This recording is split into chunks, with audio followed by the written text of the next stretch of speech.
بسم الله الرحمن الرحيم. يا أيها الذين آمنوا لا تقدموا بين يدي الله ورسوله واتقوا الله إن الله سميع عليم. يا أيها الذين آمنوا لا ترفعوا أصواتكم فوق صوت النبي ولا تجهروا له بالقول كجهر بعضكم لبعض أن تحبط أعمالكم وأنتم لا تشعرون. إن الذين يغضون أصواتهم عند رسول الله أولئك الذين امتحن الله قلوبهم للتقوى لهم مغفرة وأجر عظيم.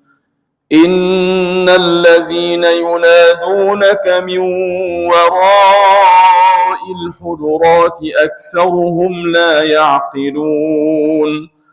ولو أنهم صبروا حتى تخرج إليهم لكان خيرا لهم والله غفور رحيم.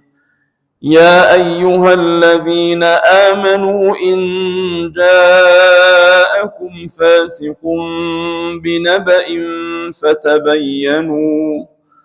فتبينوا أن تصيبوا قوما بجهالة فتصبحوا على ما فعلتم نادمين.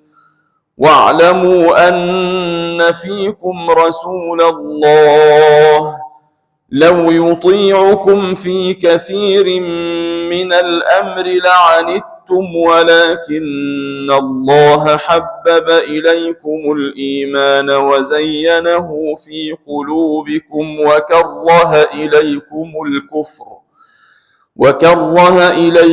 الكفر والفسوق والعصيان أولئك هم الراشدون فضلا من الله ونعمه والله عليم حكيم.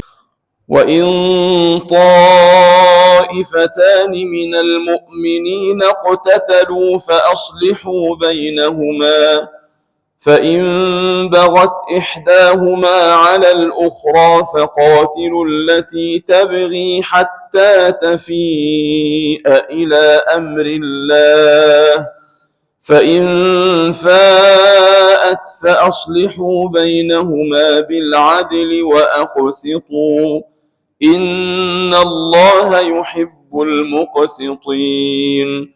إنما المؤمنون إخوة فأصلحوا بين أخويكم واتقوا الله لعلكم ترحمون.